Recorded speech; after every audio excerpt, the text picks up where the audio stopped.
ಉನಿಕಿಲಿ ಗ್ರಾಮದ ಚನ್ನಕೇಶವ ಸನ್ನಿಧಿಯಲ್ಲಿ ಅದ್ದೂರಿಯಾಗಿ ನಡೆದ ಶ್ರೀ ಭಗವದ್ ರಾಮಾನುಜಾಚಾರ್ಯರ ತಿರುನಕ್ಷತ್ರ ಮಹೋತ್ಸವ. ಶ್ರೀನಿವಾಸಪುರ ಪಟ್ಟಣದ ಹೊರವಲಯದಲ್ಲಿ ಉನಿಕಿಲಿ ಶ್ರೀ ಚನ್ನಕೇಶವ ಸ್ವಾಮಿ ದೇವಾಲಯದಲ್ಲಿ ಶ್ರೀ ರಾಮಾನುಜಾಚಾರ್ಯರ 1009ನೇ ತಿರುನಕ್ಷತ್ರ ಮಹೋತ್ಸವವು ಸೋಮವಾರ ಭಕ್ತರು ಮತ್ತು ಶ್ರೀ ವೈಷ್ಣವರ ಸಮ್ಮುಖದಲ್ಲಿ ವಿಶೇಷವಾಗಿ ನೆರವೇರಿತು.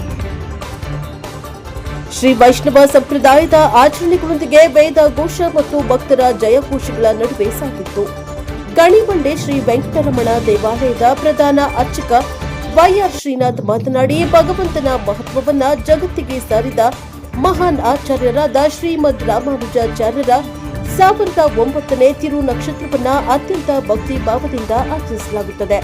ಬೆಳಗ್ಗೆಯಿಂದಲೇ ವಿವಿಧ ಧಾರ್ಮಿಕ ಕಾರ್ಯಕ್ರಮಗಳಿಗೆ ಚಾಲನೆ ದೊರೆತಿದ್ದು, ಶ್ರೀ ವೈಷ್ಣವ ಸಂಪ್ರದಾಯದಂತೆ ವಾಸುದೇವ ಪುಣ್ಯಾಹಾರಾಚರಣೆಯ ನಂತರ ಶ್ರೀ ರಾಮಾನುಜರ ವಿಗ್ರಹಕ್ಕೆ ಪಂಚಾಮೃತ ಅಭಿಷೇಕ ಹಾಗೂ ಅಂತರಂಗಿಕ ಅಭಿಷೇಕಗಳು ನೆರವೇರಿದವು.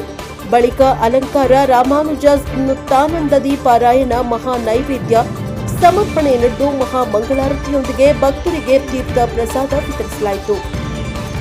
ಆಚಾರ್ಯ ರಾಮಾನುಜರು 1000 ವರ್ಷಗಳ ಹಿಂದೆಯೇ ಸಮಾನತೆ ಬೋಧಿಸಿ ಆಚರಿಸಿದ ಮಹಾನ್ ತಪಸ್ವಿ.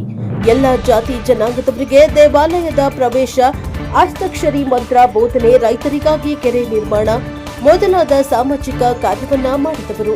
ಇಂತಹವರ ಜಯಂತಿ ಸರ್ಕಾರದ ವತಿಯಿಂದ ಆಚರಿಸಬೇಕೆಂದು ಮನವಿ ಮಾಡಿದ್ರು. ಈ ವೇಳೆ ಸಮಸ್ತ ಭಕ್ತರಿಗೆ ಅನುಗ್ರಹ ದೊರಕಲೆಂದು ಹಾಗೂ ಶ್ರೀ ಭಗವದ್ ರಾಮಾನುಜಾಚಾರ್ಯರು ತಿರುನಕ್ಷತ್ರ ಮಹೋತ್ಸವಕ್ಕೆ ಸಹಕರಿಸಿದ ವೈಷ್ಣವ ಸಭಾ ಪದಾಧಿಕಾರಿಗಳನ್ನ ಸ್ವಾಮಿಯ ಅನುಗ್ರಹ ಇರಲೆಂದು ಪ್ರಾರ್ಥಿಸಿ ಸಲ್ಲಿಸಲಾಗಿದೆ. ಈ ವೇಳೆ ಜಿಲ್ಲಾ ಸಂಘದವರನ್ನ ಸನ್ಮಾನಿಸಲಾಯಿತು. ಈ ಸಮಯದಲ್ಲಿ ಉಭಯ ವೇದಾಂತ ಶ್ರೀ ವೈಷ್ಣವ ಸಭಾ ಅಧ್ಯಕ್ಷರಾದ ನಾರಾಯಣ ಸ್ವಾಮಿ, ಉಪಾಧ್ಯಕ್ಷರಾದ ಸೋಮಯಾಜನಹಳ್ಳಿ ನಾಗರಾಜ, ಖಜಾಂಚಿ ಗುಂಡು ಮನ್ನತ್ತ ಜನಾರ್ದನ, ಕಾರ್ಯದರ್ಶಿ ಎಸ್ಪಿ ವೇಣುಗೋಪಾಲ್, ಸಂಘಟನಾ ಕಾರ್ಯದರ್ಶಿ ಗನಿಬಂಡೆ ಶ್ರೀನಾಥ್, ಜಿಲ್ಲಾಧ್ಯಕ್ಷರಾದ ಜಿ ಮಂಜುನಾಥ, ಅಂಡಾಳ ಗೋಷ್ಠಿ ರುಕ್ಮಿಣಿಯಮ್ಮ, ಶ್ರೀ ವೈಷ್ಣವ ಮುಖಂಡರಾದ ನಾಗದೇನಹಳ್ಳಿ ವೇಣುಗೋಪಾಲ, ಶ್ರೀನಾಥ, ಅನಂತ, ಪದ್ಮಕರಾಬಾಬು, ಶ್ರೀನಿವಾಸಾಚಾರ್ ಹಾಗೂ ತಾಲೂಕಿನ ವೈಷ್ಣವ ಸಭಾ ರಾಮಾನುಜಾಚಾರ್ಯರ ಭಕ್ತಾದಿಗಳು ಹಾಜರಿದ್ದರು. ಬ್ಯೂರೋ ರಿಪೋರ್ಟ್ ವೆಂಕಟ್ ಎನ್ಕೆ ಟಿವಿ4 ಕೋಲಾರ. ಉಭಯ ವೇದಾಂತ ಶಿವೈಷ್ಣವ ಶ್ರೀನಿವಾಸಪುರ ತಾಲೂಕು ವತಿಯಿಂದ ಶ್ರೀನಿವಾಸಪುರ ಪಟ್ಟಣದ ಉನಿಕಿಲಿ ಬಡಾವಣೆಯ ಶ್ರೀ ಊರಿನ ಸಮೇತ ಚನ್ನಕೇಶವ ಸ್ವಾಮಿ ದೇವಾಲಯದಲ್ಲಿ ಆಚಾರ್ಯರಾದಂತಹ ಭಗವದ್ ರಾಮಾನುಜರ 1009ನೇ ಜನ್ಮ ನಕ್ಷತ್ರದ ಪ್ರಯುಕ್ತವಾಗಿ ಅದ್ದೂರಿಯಾಗಿ ನಕ್ಷತ್ರ ಕಾರ್ಯಕ್ರಮವನ್ನು ಜಿಲ್ಲಾ ಶ್ರೀನಿವಾಸಪುರ ತಾಲೂಕು ಶ್ರೀ ವೈಷ್ಣವ ಬಂಧುಗಳ ಸಹಕಾರದೊಂದಿಗೆ ಆಚರಿಸಲಾಯಿತು. ಕಾರ್ಯಕ್ರಮದ ಅಂಗವಾಗಿ ಈ ದಿನ ಬೆಳಗಿನ ಜಾವ ಸುಖವಾದದೊಂದಿಗೆ ಸ್ವಾಮಿಯ ಕೈಂಕರ್ಯದಲ್ಲಿ ರಾಮಾನುಜರಿಗೆ ಪಂಚಾಮೃತ ಅಭಿಷೇಕ, ರಾಮಾಯಣ ಪಾರಾಯಣ, ಶಿಶುರಾಜ ಸ್ತೋತ್ರ ಪಾರಾಯಣ ಮೊದಲಾದರಿಂದ ಅಷ್ಟೋತ್ತರ ಶತನಾಮಾರ್ಚನೆ ಮತ್ತು ಅಷ್ಟಾವಧಾನ ಮಹಾಮಂಗಳ ನೀರಾಜನೆಗಳನ್ನು ಬೆಳಗಿಸಲಾಯಿತು. ಈ ದಿನ ಇದರಿಂದ ಮೊದಲುಗೊಂಡು ಉಭಯ ವೇದಾಂತ ಶಿವೈಷ್ಣವ ಸಭಾ ನೂತನವಾಗಿ ಸಂಘದ ಸಮಿತಿಯನ್ನು ರಚನೆ ಮಾಡಿ ಮುಂದಿನ ದಿನಗಳಲ್ಲಿ ಸಂಘವನ್ನು ಉತ್ತಮ ಮಟ್ಟಕ್ಕೆ ಕೊಂಡೊಯ್ಯಲು ಎಲ್ಲ ಸದಸ್ಯರನ್ನು ಶ್ರೀ ವೈಷ್ಣವ ಬಂಧುಗಳು ತೀರ್ಮಾನಿಸಲಾಯಿತು. ಮತ್ತು ಇದೇ ರೀತಿಯಾಗಿ 1000 ವರ್ಷಗಳ ಮೊದಲೇ ಆಚಾರ್ಯ ರಾಮಾನುಜರು ಸಮಾನತೆಯನ್ನು ಬೋಧಿಸಿದಂತಹ ಮಹಾ ತಪಸ್ವಿಯಾಗಿರುತ್ತದೆ. ತಮಿಳುನಾಡಿನಲ್ಲಿ ರಾಮಾನುಜರು ಕರ್ನಾಟಕಕ್ಕೆ ವಲಸೆ ಬಂದು ಸುಮಾರು ಕರ್ನಾಟಕದ ಎಲ್ಲ ಜಾತಿ ಜನಾಂಗ ಮತ್ತು ರೈತರ ಹಿತವನ್ನು ಕಾಯ್ದುಕೊಳ್ಳುವಲ್ಲಿ ಮಹಾನ್ ಶ್ರೇಷ್ಠರಾಗಿ ಗುರುತಿಸಿಕೊಂಡಿರುತ್ತಾರೆ. ರೈತರ ಅನುಕೂಲಕ್ಕಾಗಿ ಬೆಂಗಳೂರಿನಲ್ಲಿ ರಾಮಾನುಜ ಕೆರೆಯನ್ನು ನಿರ್ಮಿಸಿ ಆಗಿನ ಕಾಲದಲ್ಲಿ ರೈತಾಪಿ ಮತ್ತು ವ್ಯವಸಾಯ ವರ್ಗಕ್ಕೆ ಉತ್ತೇಜನವನ್ನು ಕೊಟ್ಟಂತಹವರು ಮತ್ತು ಎಲ್ಲ ಜಾತಿ ಜನಾಂಗದವರೆಲ್ಲರಿಗೂ ಸಹ ಭಗವಂತನನ್ನು ನೋಡಲು, ಭಗವಂತನನ್ನ ಕೈಂಕರ್ಯಗಳನ್ನು ಮಾಡಲು ಸಮಾನತೆಯ ಅಧಿಕಾರವನ್ನು ಕಲ್ಪಿಸಿ ಎಲ್ಲರಿಗೂ ದೇವಾಲಯ ಪ್ರವೇಶಕ್ಕೆ ಮತ್ತು ಅಷ್ಟಾಕ್ಷರಿ ಮಂತ್ರದ ಉಚ್ಚಾರಣೆ ಮತ್ತು ಕೈಂಕರ್ಯಗಳಿಗೆ ಅನುವು ಮಾಡಿಕೊಟ್ಟಂತಹ ಮಹಾನ್ ತಪಸ್ವಿಯಾದಂತಹ ರಾಮಾನುಜ ಕಾರ್ಯಕ್ರಮವನ್ನು ಸರ್ಕಾರದ ವತಿಯಿಂದ ಶಂಕರ ಜಯಂತಿ ಮತ್ತು ಜಯಂತಿಯ ಜೊತೆಯಲ್ಲಿ ದಾರ್ಶನಿಕರ ಜಯಂತಿ ದಿವಸ ಆಚಾರ್ಯ ರಾಮಾನುಜರ ಜಯಂತಿಯನ್ನು ಸಹ ಆಚರಿಸಬೇಕು ಎಂದು ಈ ಸಭೆಯಲ್ಲಿ ಸಭಾಮುಖವಾಗಿ ನಾವೆಲ್ಲರೂ ಸಹ ಸರ್ಕಾರವನ್ನು ಒತ್ತಾಯಿಸುತ್ತಿದ್ದೇವೆ. ಜೈ ಶ್ರೀಮನ್ನಾರಾಯಣ. ಶ್ರೀಮತಿ ರಾಮಾನುಜ ಈಗಿನ ಶ್ರೀನಿವಾಸಪುರ ತಾಲೂಕು ಶ್ರೀ ಉಭಯ ವೇದಾಂತ ಶ್ರೀ ವೈಷ್ಣವ ಸಭಾ ವತಿಯಿಂದ ಶ್ರೀ ಶ್ರೀನಿವಾಸಪುರ ತಾಲೂಕು ಉನಿಕಿಲಿ ಗ್ರಾಮದ ಶ್ರೀ ಭೂನಿಲಾ ಸಮೇತ ಚಂದ್ರೇಶ್ವರಿ ದೇವಸ್ಥಾನದ ಆವರಣದಲ್ಲಿ ರಾಮಾನುಜ ಜಯಂತಿಯನ್ನು ಅದ್ದೂರಿಯಾಗಿ ಆಚರಣೆ ಮಾಡಿದ್ದೇವೆ. ಈ ಕಾರ್ಯಕ್ರಮಕ್ಕೆ ತಾಲೂಕಿನ ಎಲ್ಲ ಮೂಲೆಗಳಿಂದ ಶ್ರೀ ವೈಷ್ಣವ ಭಕ್ತರು ಆಗಮಿಸಿ ಶ್ರೀ ಭಗವದ್ ರಾಮಾನುಜರ ಪುಸ್ತಕ ಹಾಕಲಾಗಿದ್ದಾರೆ. ಈ ದಿನ ವಿಶೇಷ ಪಂಚಾಮೃತಾಭಿಷೇಕ ವೇದಘೋಷಗಳಿಂದ ಅಲಂಕೃತವಾಗಿದ್ದು ಭಗವದ್ ರಾಮಾನುಜರು ಎಲ್ಲರಿಗೂ ಆಶೀರ್ವಚನವನ್ನು ನೀಡುತ್ತಿದ್ದಾರೆ. ಈ ಕಾರ್ಯಕ್ರಮದಲ್ಲಿ ವಿಶೇಷವಾಗಿ ನಮ್ಮ ವಾದ್ಯರಾದ AR ಶ್ರೀನಾಥರವರು ಭಗವಂತನ ಕೈಂಕರ್ಯಗಳನ್ನು ತೋರಿಸಿಕೊಂಡಿದ್ದರು. ಹಾಗೂ ಹಿರಿಯರಾದಂತಹ ಶ್ರೀ ಓಜಲಹಳ್ಳಿ ನಾಗರಾಜಣ್ಣ ಅವರು ಆಗಮಿಸಿ ಅವರ ದಂಪತಿಗಳ ಸಮೇತ ಆಗಮಿಸಿ ಈ ಒಂದು ಕಾರ್ಯಕ್ರಮಕ್ಕೆ ಮೆರುಕುಕೊಟ್ಟಿದ್ದಾರೆ.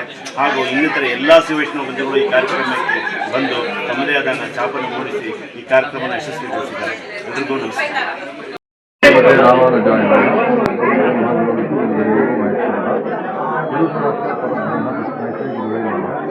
ಈ ದಿನ ನಾವೆಲ್ಲ ಇಲ್ಲಿ ಶ್ರೀನಿವಾಸ ಸ್ಥಿರಚಿತ್ರವನ್ನು ರಾಮಾನುಜ ಏರ್ಪಡಿಸಿದ್ದಾರೆ. ಶ್ರೀನಿವಾಸ ಬಂದು ಈ ಒಂದು ಕಾರ್ಯಕ್ರಮ ಯಶಸ್ವಿಗೊಂಡಿದ್ದಾರೆ. ಅದೇ ರೀತಿಯಾಗಿ ಈ ಒಂದು ಸಭೆಯಲ್ಲಿ ನಾವು ಕಾರ್ಯಕಾರಿ ಸಂಘದ ಒಂದು ರಚನೆಯ ರೂಪರೇಷೆಗಳನ್ನು ಚರ್ಚಿಸಿ ಒಂದು ಸಮಿತಿಯನ್ನು ಹೊಸದಾಗಿ ರಚನೆ ಮಾಡಲಿಕ್ಕೆ ನಿರ್ಧರಿಸಿದ್ದೇವೆ. ಮಾಡಿದ್ಯಮ್ಮ, ಎಷ್ಟೋ ವಿದ್ಯೆ ಕಲಿಸಿದ್ದೀಯಾ, ನಿನ್ನ ಮಗನ ಸಂಸ್ಕಾರ ಕಲಿಸಿದ್ದೀಯಾ. ನೀನು 5 ದಿನ ಮುಖಪಾಡಗಳನ್ನು ಮಕ್ಕಳನ್ನ ಕಲಿಸ್ಕೊಂಡು ಬಂದಲ್ಲ ಅವನು, ಆ ಸಂಸ್ಕಾರ ಇದೆಯಾ? ಅದಕ್ಕೆ ಅವನು ಶಾಪ ಕೊಟ್ಟಿದ್ದೀಯ, ಅವನು ಸಾಯ್ಬೇಕಿದೆ. ಅವ್ರು ಸತ್ತಿಲ್ಲ, ಅಶ್ವತ್ಥಮ್ಮ ಇದ್ದಾನೆ. ಆದ್ರೆ ಭಯಲ್ಲ ರೋಗ ಆಡ್ಕೊಂಡು ತಿರುಗಾಡ್ತಾ ಇದ್ದಾನೆ. ಸಂಸ್ಕಾರ ಕಲಿಸಲಿಲ್ಲ ಅವ್ರ ತಂದೆ ಆಗಲಿ ತಾಯಿ ಆಗಲಿ ಒಬ್ಬ ನೆನಪಿರ್ಬೇಕು. ಅವ್ರು ಮದುವೆ ಮಾಡ್ತಾರೆ ಯಾತಕ್ಕೆ?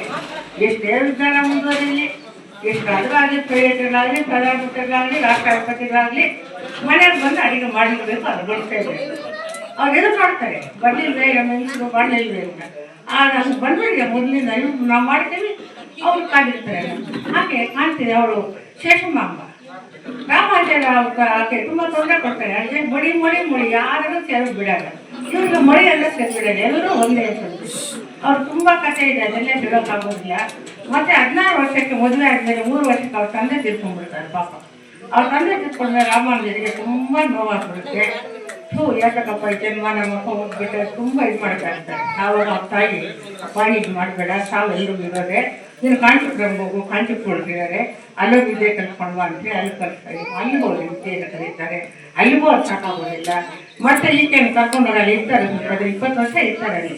ಈಕೆ ಸಹ ಇದು ಮಾಡಲ್ಲ. ಆಮೇಲೆ ಇವು ಗುರುಗಳನ್ನು ಕರೆದಾಗ ಒಂದಿನ 11ನೇ ಶತಮಾನದಲ್ಲಿ ಇವತ್ತು ನಾವು 21ನೇ ಶತಮಾನ ದಾಟಿ 22ನೇ ಶತಮಾನಕ್ಕೆ ಹೆಜ್ಜೆ ಇಡ್ತಾ ಇದ್ವಿ. ಈ ಸಂದರ್ಭವನ್ನು ನೆನಪು ಮಾಡ್ಕೊಂಡ್ಬಿಟ್ರೆ ಬಹುಶಃ ವಿಶೇಷವಾಗಿ ವೇಣುವರಿಗೆ ಗೊತ್ತಿರ್ತದೆ, ಇಲ್ಲಿ ನೆರೆದಿರ್ತಕ್ಕಂಥ ಹಿರಿಯರಿಗೆ ಗೊತ್ತಿರ್ತದೆ. ನಮ್ಮೂರಲ್ಲೂ ಕೂಡ ಅಂದ್ರೆ ಉನ್ಕಿ ಗ್ರಾಮದಲ್ಲೂ ಕೂಡ ಇನ್ನೂ ಆ ಜಾತಿ ಭೇದ ಅನ್ನೋಂಥದ್ದು ಹೋಗಿಲ್ಲ ಅಂತ ನಾವು ನಿದರ್ಶನ ಸಮೇತ ನೋಡಿದ್ದೀವಿ. ಈ ದೇವಾಲಯವನ್ನ ನಿರ್ಮಾಣ ಮಾಡೋ ಸಂದರ್ಭದಲ್ಲಿ ಬಹುಶಃ ಆ ಸ್ವಾಮಿಯ ಅನುಗ್ರಹ ಇತ್ತೋ ನಮ್ಗೆ ಗೊತ್ತಿಲ್ಲ. ಅನುಗ್ರಹದಿಂದ ನಾವು ಮತ್ತೆ ನಮ್ಮ ಬ್ರದರು ಮತ್ತೆ ಇಡೀ ಗ್ರಾಮಸ್ಥರೆಲ್ಲರೂ ಕೂಡ ಸೇರಿ ಈ ದೇವಾಲಯವನ್ನು ನಿರ್ಮಾಣ ಮಾಡಿದ್ವಿ. ಪ್ರತಿಷ್ಠಾಪನೆ ಮಾಡೋ ಸಂದರ್ಭದಲ್ಲಿ ಸ್ವಲ್ಪ ಅಹಿತಕರ ಘಟನೆಗಳು ಕೂಡ ನಡೆದಿತ್ತು. ಕೆಲವರು ದೇವಸ್ಥಾನಕ್ಕೆ ಬರಲೇ ಇಲ್ಲ. ಅವರ ಮನಸ್ಸಲ್ಲಿ ಏನಿತ್ತ ಗೊತ್ತಿಲ್ಲ. ಇವತ್ತು ಕೂಡ ಅವರು ಇಲ್ಲಿ ಬರಲಿಲ್ಲ. ಕೆಲವು ಮನೆಗಳು ಅಂದ್ರೆ ಆ ಕಾಲದಲ್ಲಿ 11ನೇ ಶತಮಾನದಲ್ಲಿದ್ದಂತ ಜಾತಿ ಭೇದ ಅನ್ನುವಂಥ ವಿಷಯಗಳು ಇವತ್ತು ಕೂಡ ಯಥೇಚ್ಛವಾಗಿ ಇನ್ನೂ ಆಚರಣೆಯಲ್ಲಿದೆ ಅಂತಂದ್ರೆ ನಾವು ಒಂದು ರೀತಿ ಸಂಕಟ ಪಡುವಂತ ವಿಷಯ ಆಗುತ್ತೆ. ಸಾಮಾನ್ಯವಾಗಿ ಪುರೋಹಿತಶಾಹಿಯನ್ನ ಅನೇಕ ವೇದಿಕೆಗಳಲ್ಲಿ ಬೈತಾ ಇರ್ತಾರೆ. ಅವರು ಜಾತಿ ಭೇದವನ್ನು ನಿರ್ಮಾಣ ಮಾಡಿದ್ರು. ಏನು ಬ್ರಾಹ್ಮಣ ಕ್ಷತ್ರಿಯ ವೈಶ್ಯ ಶೂದ್ರ ಪಂಚಮ ಅಂತೇಳಿ ಇದನ್ನ ಬೈಫರ್ಕೇಶನ್ ಮಾಡಿಬಿಟ್ರು ಅಂತೇಳಿ. ಆದ್ರೆ ಆಗಿನ ಕಾಲಕ್ಕೆ ಒಂದು ವೃತ್ತಿ ಆಧಾರದ ಮೇಲೆ ಆತರ ಬೈಫರ್ಕೇಶನ್ ಮಾಡಿದ್ರೆ ವಿನಃ ಮಾನವೀಯ ದೃಷ್ಟಿಯಿಂದ ಯಾವತ್ತೂ ಕೂಡ ಮಾಡಿಲ್ಲ ಅಂತೇಳಿ ನಾವು ಇಲ್ಲಿ ಯಾಗಗಳನ್ನ ಮಾಡೋದ ಸಂದರ್ಭದಲ್ಲಿ ಯಜ್ಞಗಳನ್ನ ಮಾಡೋದ ಸಂದರ್ಭದಲ್ಲಿ ಎಲ್ಲರೂ ಕೂಡ ಯಾವುದೇ ರೀತಿ ಭೇದ ಭಾವ ಇಲ್ಲದೆ ವೇಣುವರು ಬಾಮೈದಾಗಿರ್ಬೇಕು ಶ್ರೀಧರ ಸ್ವಾಮಿಗಳು ಎಲ್ಲರೂ ಕೂಡ ಆಹ್ವಾನ ಮಾಡಿ ಅವ್ರಿಗೆ ಒಂದು ಜಾಗ ದೀಕ್ಷೆಯನ್ನ ಕೊಟ್ಟಿದ್ರು. ಅಂದ್ರೆ ಜಾತಿ ಭೇದ ಅನ್ನೋಂಥದ್ದು ಎಲ್ಲೂ ಕೂಡ ನಾವು ಅವರಲ್ಲಿ ಕಾಣಲೇ ಇಲ್ಲ. ಸುಮಾರು